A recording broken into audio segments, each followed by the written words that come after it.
India के मुसलमान हो? हाँ हाँ। ओके। मुझे बताओ, अगर इंडिया पे हमला होगा तो क्या करोगे? तुम क्या करोगे पाकिस्तान में हमला होगा तो? मैं तो पाकिस्तान पे हमला करवाना चाहता हूँ। तो तुम जैसा गद्दार को क्या करना चाहिए? पाकिस्तान का जो आर्मी है, जो इंसान है, वो लोग तुमके साथ क्या करना चाहिए?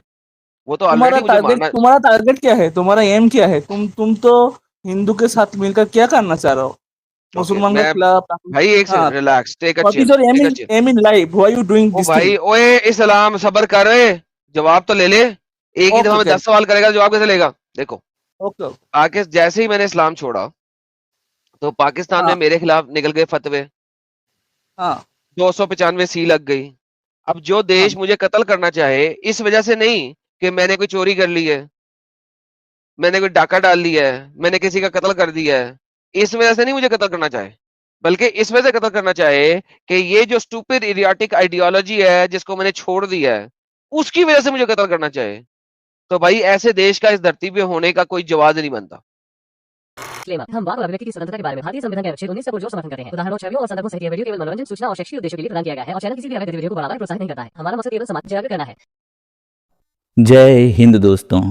दोस्तों, दुनिया भर में जितने भी अरबों के ज़हनी गुलाम हैं, जो दुनिया भर में लगभग हर हिस्से में मौजूद हैं, सभी अपनी सरजमी छोड़कर रोज़ी रोटी की तलाश में ही बाहर निकले। दूसरे देश के लोगों ने उन्हें अपनाया, रहने खाने और ज़िंदगी गुजारने का मौका दिया। पर अरबों के ज़हनी गुलाम की नस्ल जैसे जैसे आगे बढ़ी, वैसे वैसे ये लोग उसी देश को खाते गए जिस देश ने इन लोगों को पनाह दी।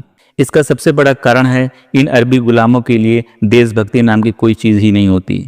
इसीलिए इन अरबी गुलामों को सबसे बड़ा गद्दार, जाहिल और मुनाफिक कहा जाता है। इन अरबी गुलामों की किताबों ने ही इन लोगों को कुछ ऐसी तालीम दी है कि जिस थाली में ये खाते हैं उसी में छेद करते हैं। और जब इन्हें गद्दार कहा जाता है तो इन लोगों को मिर्ची लग जाती है, हाय तौबा मचाने लगते हैं, विक्टिम कार्ड खेलने लगते हैं। सबसे बड़ी और गंभीर बात यह है कि ऐसे मुनाफिक और गद्दार लोग अपने भारत में हर गली नुक्कड़ पर मिल जाते हैं।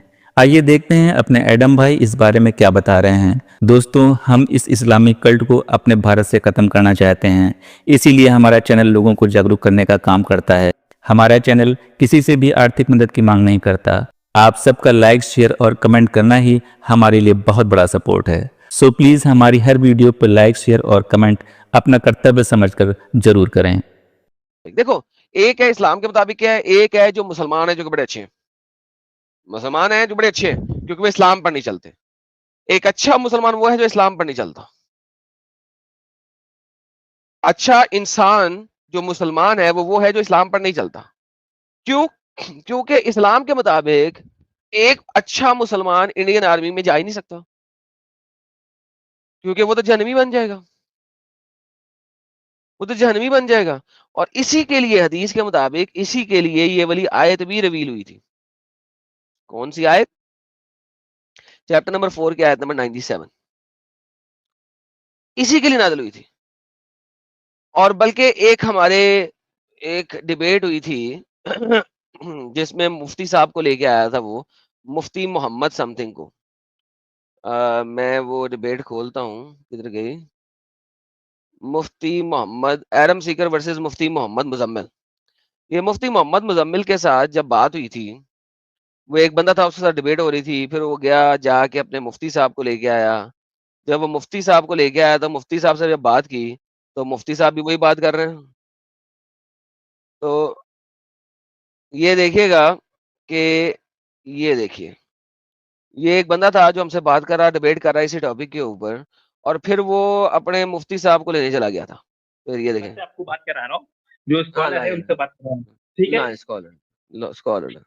मुफ्ती साहब, आप कहाँ के मुफ्ती हैं सर? जी, मैंने हजरत, किस किस इलाके से मुफ्ती हैं आप?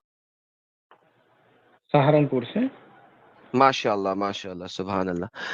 मुफ्ती साहब, ये साहब कह रहे हैं कि हम्म, इब्ने कसीर में देखिए, हम्म, सूरह निसा की आयत नंबर 97 को, वो मैंने हम्म, देखा ही, उसमें लिखा हुआ हम्म, है ये बदर के रेफरेंस के साथ कि बदर में जो मुसलमान मक्का से हम्म, निकले थे हम्म, मुशरिकों के साथ, उनका हम्म, कत्ल हुआ। तो मदीना के मुसलमान रोए और उनकी बख्शिश की दुआ की। तो नबी ने ये आयत दी और बोला कि नहीं और इनकी दुआ, ये मुनाफिक है, मर गए हैं, ये जहन्नमी ही हैं। क्यों? क्योंकि ये काफरों के देश में काफरों की सपोर्ट के साथ आए थे। तो लिहाजा अगर इंडियन आर्मी में कोई मुसलमान ज्वाइन करता है और वो पाकिस्तान आर्मी के साथ लड़ता है और मरता है तो वो शहीद नहीं होगा, वो मुशरिक की मौत मरेगा, जहन्नमी बनेगा। कुरान की सही है। आयत और तफसीर ये बताती है। ये कह रहे हैं मैं गलत बोल रहा हूँ? नहीं नहीं, मुफ्ती महमूदुल हसन साहब, जब हमारा भारत, जब देश आजाद हो रहा था, जब देश आजाद हो रहा था ना, हेलो, हाँ जी बोले। हाँ, तो उस वक्त जो है फतवा खुद दिए थे कि यूरोप अंग्रेज जो है मुसलमानों को मुसलमान के मुकाबला में पुलिस के अंदर जो है, आर्मी के अंदर भर्ती क्या कर रहा था। तो उस वक्त सही। जो है फतवा, मुफ्ती साहब उस वक्त फतवा दिए थे कि इस वक्त जो है आर्मी में भर्ती होना हराम है। माशाल्लाह, थैंक इसलिए यू। इसलिए इसलिए कि ये मुसलमान को खड़ा करके मुसलमानों को ये मरवाना चाहता है। बिल्कुल, थैंक और यू। तो चलिए, इस वजह से आपने जो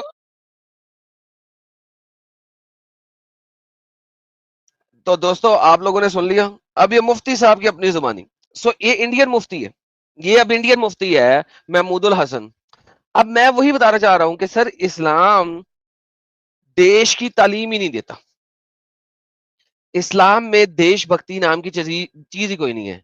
इस्लाम में है उम्मा भक्ति, उम्मा भक्ति, नॉट देशभक्ति, नॉट देशभक्ति, उम्मत भक्ति है और उम्मत इस्लामिया की भक्ति है। नाउ मैं अगर कुछ कहता हूं तो आप लोग कहते हो नहीं ये एरम शायद कह रहा है। भाई ये देखो, मुफ्ती साहब को वो मुसलमान बंदा खुद लेके आया था। तो जब आपके देश में खुद देशद्रोही बैठे हो तो भाई एक्सक्यूज मी, ये जो लड़ाई हो रही है भाईजान, ये दो देशों के दरमियान नहीं हो रही, ये इस्लाम की जंग है। इसके लिए ऑलरेडी 3 स्ट्रीम में बना चुका हूं और ये चौथी चल रही है, ये चौथी चल रही है। और मुफ्ती जो है वो ऑनेस्ट क्यों था ऐश्वर्या जी? मुफ्ती ऑनेस्ट इसलिए था कि उसको पता ही नहीं था कि मैं नॉन मुस्लिम हूं या एक्स मुस्लिम हूं। जब आप ये देखेंगी तो तकरीबन यहाँ पे जाके ना, जब उसने 3 पॉइंटों में कहा ना कि अगर इससे आगे जाओगे तो इस्लाम छूट जाएगा, यहाँ पे जाके तकरीबन मैंने उसे कहा था भाईजान मुफ्ती साहब इसी वजह से मैंने इस्लाम छोड़ दिया। फिर उसके बाद बाकी की सारी डिबेट जो है मैं एज ए नॉन मुस्लिम हुई है उसके साथ।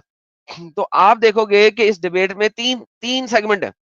पहले सेगमेंट में ये बंदा है जो कि उस मुफ्ती का स्टूडेंट है, उसके मदरसे का स्टूडेंट है।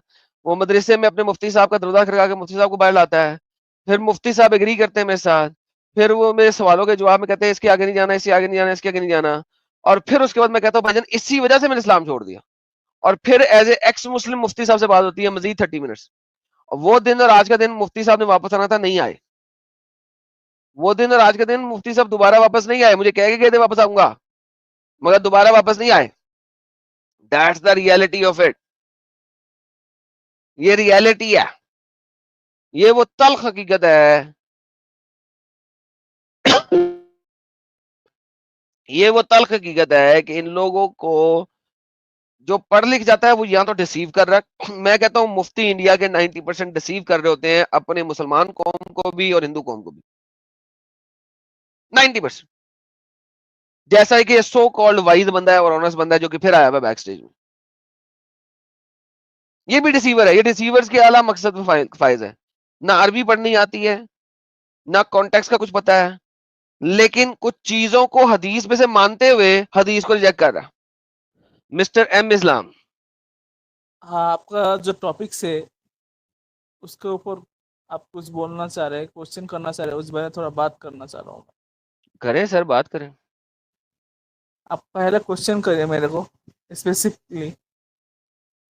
मेरा थोड़ा उर्दू थोड़ा इशू है, इसलिए थोड़ा इंग्लिश यूज करूंगा। तुम बांग्लादेशी हो या बंगली हो? बंगली। इंडिया के मुसलमान हो? हाँ हाँ। ओके। मुझे बताओ अगर इंडिया पे हमला होगा तो क्या करोगे? तुम क्या करोगे पाकिस्तान में हमला होगा तो? मैं तो पाकिस्तान पे हमला करवाना चाहता हूँ। तो तुम जैसा गद्दार को क्या करना चाहिए? पाकिस्तान का जो आर्मी है, जो इंसान है, वो लोग तुमके साथ क्या करना चाहिए? वो तो ऑलरेडी मुझे मारना। तुम्हारा टारगेट क्या है? तुम्हारा एम क्या है? तुम तो हिंदू के साथ मिलकर क्या करना चाह रहे हो? ओके, मुसलमान के मैं खिलाफ? भाई एक हाँ, second, relax, take a what is chill, your take a chill. Aim in life? Why you doing ओ दिस थिंग? भाई, ओए इस्लाम, सबर कर, जवाब तो ले ले। एक ही दफा ओके, में क्या? 10 सवाल करेगा, जवाब कैसे लेगा? देखो, ओके, ओके। पाकिस्तान जैसे ही मैंने इस्लाम छोड़ा तो पाकिस्तान में हाँ, मेरे खिलाफ निकल गए फतवे, हाँ, 295 सी लग गई। अब जो हाँ, देश मुझे कत्ल करना चाहे, इस वजह से नहीं कि मैंने कोई चोरी कर ली है, मैंने कोई डाका डाल लिया है, मैंने किसी का कत्ल कर दिया है, इस वजह से नहीं मुझे कत्ल करना चाहे, बल्कि इस वजह से कत्ल करना चाहे कि ये जो स्टूपिड इडियोटिक आइडियोलॉजी है जिसको मैंने छोड़ दिया है, उसकी वजह से मुझे कत्ल करना चाहे। तो भाई ऐसे देश का इस धरती पे होने का कोई जवाब नहीं बनता, कोई जवाब नहीं बनता। तो मेरे खिलाफ पाकिस्तान के कोर्ट में केस डले हुए हैं 295 सी के कि मैंने मोहम्मद की बेहुरमती कर दी है, मुझे कत्ल कर दिया जाए। अब बात यह है कि तुम्हारे खिलाफ इंडिया में कोई केस नहीं है, तुम इंडिया के बासी हो, वहां पे टैक्स देते हो, वहां पे मेहनत करते हो, कमाई करते हो। अब मेरा तुमसे सवाल है, क्योंकि जब मैंने तुमसे सवाल किया तुमने जवाब नहीं दिया, बल्कि तुमने मेरे ऊपर काउंटर सवाल किया और मैंने क्लियर जवाब दिया। अब मेरा जो पहला सवाल था, पहले उसका जवाब दो कि अगर इंडिया पे पाकिस्तान हमला करे तो तुम क्या करोगे, वो बता दो। अब बोलो, बोलो, बोलो, बोलो, क्या देखा? दोस्तों ये साथ ही बैठा हुआ है, बक नहीं रहा है। बोलो, बोलो, बोलो, क्या देखा? हाँ भाई, चुप क्यों लग गई? गद्दारे देश, बोलती क्यों बंद हो गई? अबे बंगली, ओए बंगली मुस्लिम, अबे बोल बे, गद्दार, बक क्यों नहीं रह रहे? अबे बोल। दोस्तों पास बैठा हुआ है, बक नहीं रहा है इस वक्त, ये याद रखना। चुप लग गई है, चुप लग गई है। ये गजवा हिंद कराने वाली कौम है। ये जो बंगाली मुसलटे हैं ना, इनमें से ये सारे बांग्लादेश से आए हुए हैं, कई ढेर सारे। ये बांग्लादेश का और बॉर्डर खोलो तुम लोग, इंडियनो, खोलो और बॉर्डर। ले लिए तुमने सारे गद्दार वहां से यहाँ पे, भागा नहीं है, बैठा है, बक नहीं रहा, मुंह नहीं खोल रहा अपना, बोल बे। चल अब इसको निकालता हूँ, मेरे ख्याल में इसने तो अब बकना नहीं है। तो देखा दोस्तों, यही है असली इस्लाम। आपने अभी तक हमारे चैनल को सब्सक्राइब नहीं किया है तो प्लीज़ कर लें, साथ में बेल बटन भी दबा दें, जिससे हमारी आने वाली वीडियो लगातार आप तक पहुंचती रहे। हम आगे भी इसी तरह इस्लामिक कल्ट को आपके सामने पेश करते रहेंगे। वीडियो अच्छा लगा हो तो लाइक, शेयर और कमेंट जरूर करें। इस्लामिक कल्ट से बचें, अपना ख्याल रखें। जय हिंद, वंदे मातरम।